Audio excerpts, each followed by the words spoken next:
Hello दोस्तों, मेरा नाम पराग है और जैसे कि आप सब जानते हैं कि मैं सिविल इंजीनियरिंग के बारे में बहुत सारी जानकारी देता हूँ।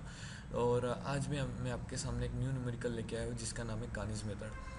आपको पता है कि कानीज मेथड हमेशा बहुत काम में आती है। It is really very important because we have to analyse a structure with a maximum iteration method, so Canis method can be used on there.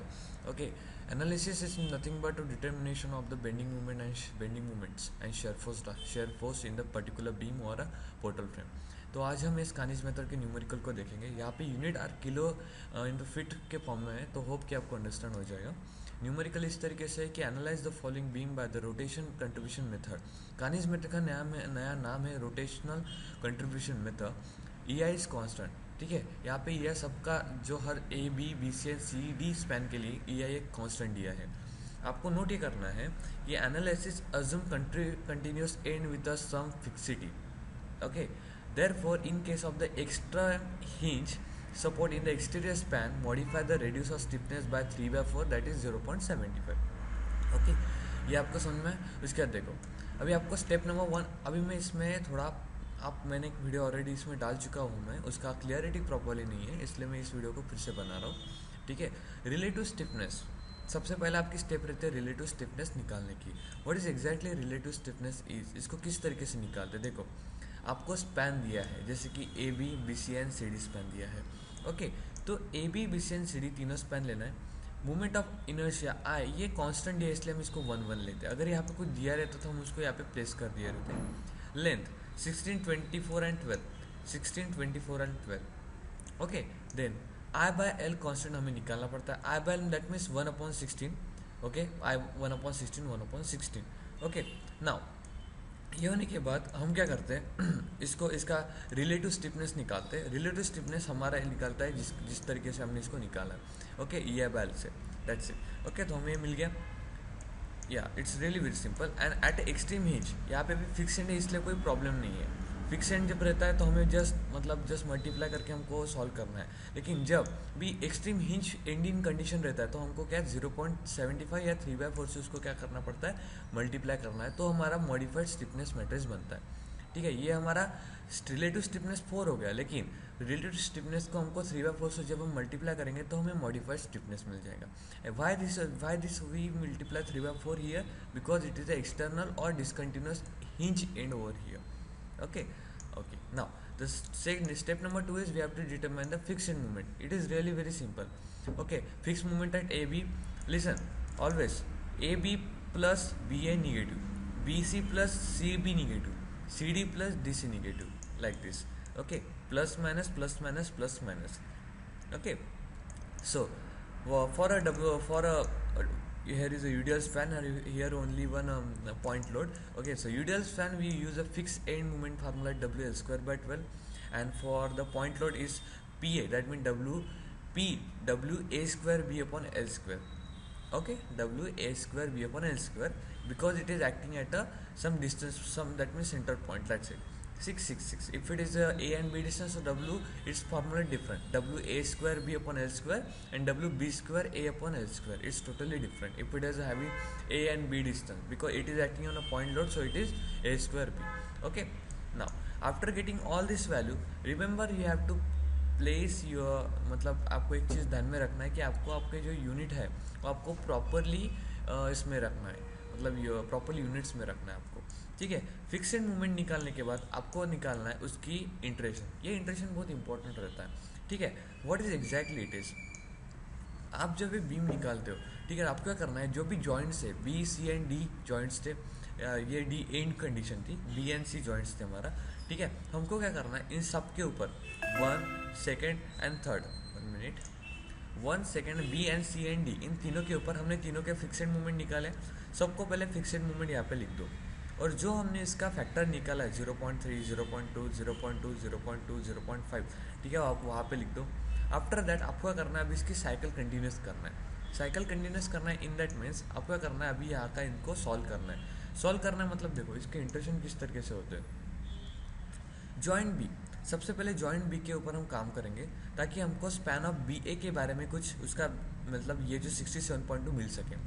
ठीक है, उसके हमें यहाँ पे 1 2 3 इंटरेक्शन किए हैं। ठीक है, यहाँ पे कितने इंटरेक्शन किए, 3 इंटरेक्शन किए हैं।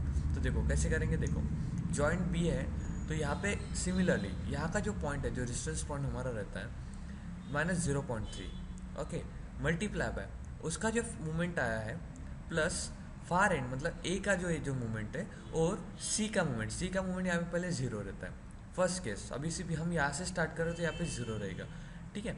तो -0.3 multiply by fixed end movement plus far end then far end, okay. तो हमको मिल गया -67.5। उसके बाद हम क्या करेंगे, इसका यूज़ करके हो गया, अभी हम -0.2 का यूज़ करेंगे। तो -0.2 multiply by in bracket fixing movement plus far end of A and far end of C, ठीक है। तो हमें 44.8 मिल गया, ओके। देन हम जाएंगे सी के ऊपर। अभी सी के ऊपर जाएंगे तो एक ध्यान में रखेंगे कि हमें सी का भी हमें ये 55.76 निकालना है। वो आया कैसे, देखो -0.2 मल्टीप्लाई बाय फिक्सन मूवमेंट। अभी ये हमने यहाँ पे पहले जीरो था, लेकिन अभी जीरो की जगह -44.8 अभी हमने निकाला, तो -44.8 एंड डी फार एंड क्या होगा, जीरो, ओके। तो हमको ये मिल जाएगा 55.76 positive. Then -0.3 multiply by movement far end of this one and far end of this one, this is zero, so हमें मिल जाएगा 83.64, ओके। फिर डी पे जाएंगे तो डी पे कैसे होगा, -0.5 in bracket -54 far and 83.6 and here is, यहाँ पे कोई है क्या, नहीं है, तो बस उतना ही करेंगे तो हमें -14.82 मिल गया। तो इस तरीके से ये हो गया आपकी फर्स्ट इंटरेक्शन और फर्स्ट साइकिल, ओके। फिर हम सेकंड साइकिल के लिए जाएंगे तो कैसा होगा, देखो मैं इसको थोड़ा ऊपर करता हूँ। सेकंड साइकिल के लिए हम जब जाएंगे तो कैसा होगा, देखो फिर से हम -0.3 करेंगे 224। अभी इधर का तो हमारा जीरो है सेकंड इंटरेक्शन में, लेकिन इधर का हमने कितना निकाला है 55.76, ओके। तो ये मिलेगा हमको 83.92। फिर -0.2 multiply bye +22 okay. Far and है हमारा जीरो एंड इधर का आया था हमारा कितना आया था 55.76, ओके। तो ये मिल गया हमारा 55.95। Similarly over here -0.2 in bracket -234। अभी ये लेंगे 55 जो लेटेस्ट है उसको लेना है 55.95 और इसका कितना आया था 14.88 लाइक दिस। तो आपको इसका भी मिल जाएगा, इसका भी मिल जाएगा, ठीक है। आप 3 साइकिल मिनिमम 3 इंटरेक्शन करना ही पड़ता है आपको, या फिर 2 इंटरेक्शन करो। 2 इंटरेक्शन में प्रॉपर एग्जैक्ट वैल्यू नहीं आती, 3 इंटरेक्शन में आपको बहुत अच्छी वैल्यू मिल जाती है, ठीक है। उसके बाद आपको इसके फाइनल मूवमेंट निकालना पड़ता है, ये आपका रहता है आंसर, ओके। फाइनल मूवमेंट कैसे निकलेगा, देखो इसका फार्मूला है, एंड मूवमेंट हमें जो निकालना पड़ता है fixed movement plus 2 near and continuous plus far and continuous. जैसे कि फिक्सेड मूवमेंट अभी ए बी के बारे में निकाल रहा हूँ, अभी मैं इस ए बी के बारे में निकाल रहा हूँ, ए बी का मैं मूवमेंट निकाल रहा हूँ, तो कैसा रहेगा, देखो 64 जो आया था, ठीक है, ओके 64 ये जो आया था हमारा, ठीक है, प्लस ये कहाँ से है, ये हमारा फिक्सेड मूवमेंट है, plus 2 multiply by near end मतलब ए का कितना है 0, okay 0 plus far and contribution मतलब कितनी 83, मतलब ये देखो ये 0 पकड़ लिया, फार एंड इसका फार एंड कौन सा बी है तो 84.48, ओके 84.48। इन सबकी करेंगे मल्टीप्लिकेशन करेंगे, देखो मतलब फिक्सेंट सबसे पहले मैंने क्या लिया, देखो फिक्सेंट लिया प्लस हो गया, फिक्सेंट हो गया plus 2 into near and, 2 into इस बी का नियर एंड कौन सा इधर का ये है ए है, तो इसका भी लेटेस्ट वैल्यू कितने 0 है, तो 2 इंटू 0 प्लस फार एंड, तो और इसका फार एंड ए का फार एंड कौन सा है 84 ये वाला, ठीक है। तो इसको ये करेंगे एडिशन, ये फार्मूले प्लेस करके आपको मिल गया।